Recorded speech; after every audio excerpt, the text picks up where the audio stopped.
Hello, everybody. Hey, there we are. Welcome to Thursday's Live with the Wolf Couple. Here we are. Hello. So, we actually wanted to talk about a house that we have a house that we just got, and the payment that we're covering is $17.95 PITI, principal, interest, property taxes, and insurance. And we have the lease purchase buyer giving us $29.95. So what's the cash flow on that? $1,200 on one property. That's right. Yeah. Here's the thing, guys. Whenever you get up into the higher prices, whenever you're looking at properties, one of my best tips to figure out if it's a good marketplace to be investing is if you can find properties that are about $150,000 and where you can get a 100-to-1 ratio between value and rents. Okay, so I want you to do a special test. You know, we invest in a lot of different areas. Hi, WL. Hi, Laurie. You guys know we invest not just in Arizona, but we invest all around the country, and we invest in some states where you can buy decent houses for $150,000. And so if you have an area like that, or you want to target an area like that and do virtual investing, all you got to do, I want you to just do a little research in advance and see if you can find houses for $150,000 and see what they rent for. Now, if you've got a $150,000 house and it's renting for $800 a month, that's not such a great market to be doing a bunch of rentals in. What you're looking for, your 100-to-1 ratio. Did you guys write that down? So the way you write that is you write down 100 and then a colon and then 1. And that's a 100-to-1 ratio. And then you can write down home value, colon, to rent. Okay, so basically what you're looking for is if the house would sell for $150,000, a 100-to-1 ratio to the rent would be $1,500. Yeah, $1,500. That's what you're looking for. If you can find areas like that, those are great areas because you're going to always have nice spreads on the monthly rents. That's why we got into Pennsylvania and some of these other markets, Indiana for sure. You got to look for markets like that. And I like markets where I can still... Hi, MRI Holdings. Happy birthday. Thank you for the belated happy birthday. Hi, Tashawn. Hey, Wolf. How you doing? Glad to see you. So yep. I turned 29 years old again. That's right. So we also, another real estate deal, we're just talking about that house we just did with the $1,200 a month positive cash flow just on one house. We love that. Another one, we're doing a 1031 exchange. And we have...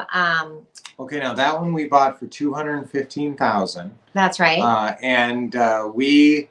actually, we had a tenant buyer, and sometimes you don't want a person to cash you out, and sometimes you kind of do want someone to cash you out. Hi, Lynette.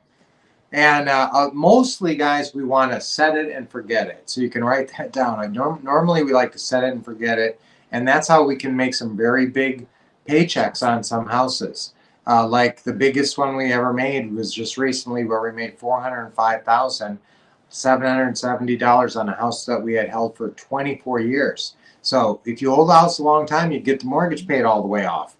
And that's what happened with that house. And that's why set it and forget it. That's right. But so this house, we have a 1031 exchange that we have to identify at least one house, if not 2 or 3. So we paid $215 for that house. $215 we got it for. We sold for $390, I think it was, right? We sold it actually for $395. $395. So we have a $170,000 spread. There's some expenses. So we got about $150,000 going into... After all the expenses, we have $150,000 to do a 1031 exchange. Right. And 1031 exchanges are great because then instead of paying capital gains on all that money, do you want to explain that? Yeah. So guys, a 1031, you can actually run your entire creative financing pretty house business and never pay 1 penny in taxes. If you're willing to give your kids a huge amount of houses. Hi, Carl. And the way that works, guys, is every time you sell a house, you do a 1031 exchange. We love 1031 exchanges. That's right. And you just roll that profit forward into more than one house. Now remember, $150,000 coming out of that transaction.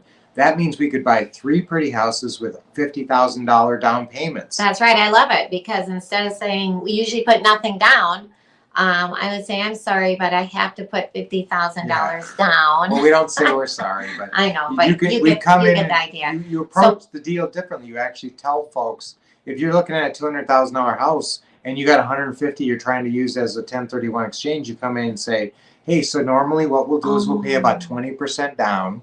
And all of a sudden they go, okay, this person's real. Okay, I'm really listening now. And so that's it does really make changes the whole deal. So we're probably going to get 3 houses, 50,000 each, or we might get 1 house, and we may decide we're just doing the whole 150,000 1031 on 1 house. That would be a different kind of deal. If we're going to do that, then we're probably going to do some kind of a cash out or something like that. I don't want because we're not going to sit on 150 grand. Right. You don't want 150,000 tied up in some long-term rental. I'm pretty sure we're going to do 3 houses, 50,000 down each, because one thing is, that capital gains, if you don't hold a house for 12 months and 1 day, you pay a lot higher. You pay a lot higher taxes. Long-term capital gains is 15 or 20%, depending on how much you make in a year, but that's a lot cheaper than most people's tax rate, which is it can be high 30s, 36, 40. So you can pay a lot of taxes on it. But we love 1031 exchange. Now you can't do that on a flip. Oh, if you are buying a rehab, it has to be, and this is the 3 words in the IRS code that they don't give you a lot of guidance, but it just says held for investment.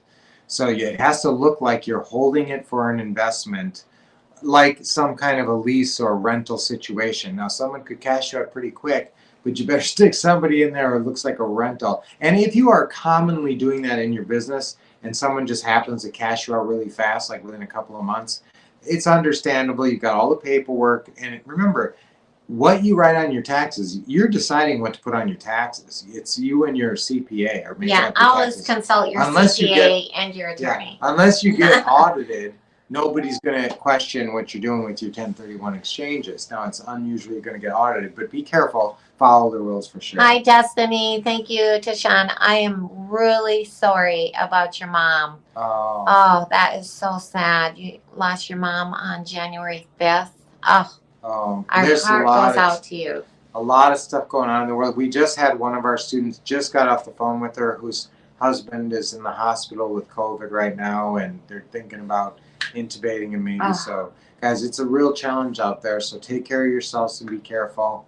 We want you to be around a long time, everybody here. So but those were a couple deals recently. We just wanted to pop on Thursday Live to say hi to everybody and let you know what's going on in our real estate world. So we love saying hi, guys. Start working your referral market.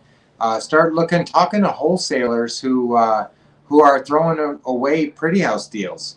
Start getting some referrals from folks. That's a great tip. Pass out your cards and tell people you give them $1,000 if they send you a house with someone you help. Yes. Okay, so start thinking big, guys. We love those $100 the fake $100 bills, those business cards. Yeah, give out a lot of cards and be telling everybody write that on your cards. We pay $1,000 when you send someone we help. And just go to bestmoneycard.com. That's where we get our $100. Yes, but that's actually the phrasing on our business card at the bottom. On the back, I want you to put right on the back of your cards. It'll actually say, pass this card to someone we help, and we give you $1,000. Very powerful. Okay, so that's very powerful. All right. All right, so great spending this time with you guys, and we will see you next week here. Brunch with Brian tomorrow morning. Yes, Brunch with Brian in the morning, but next week we'll see him back on Thursdays Live. That's right. We're going to be in Dallas at the Global Publishing Round the Grand Quick Start Real Estate School. Fun. So we'll do Thursdays Live from Dallas. That'll be fun. All right, great to see you guys. All right. Keep expecting success and taking action.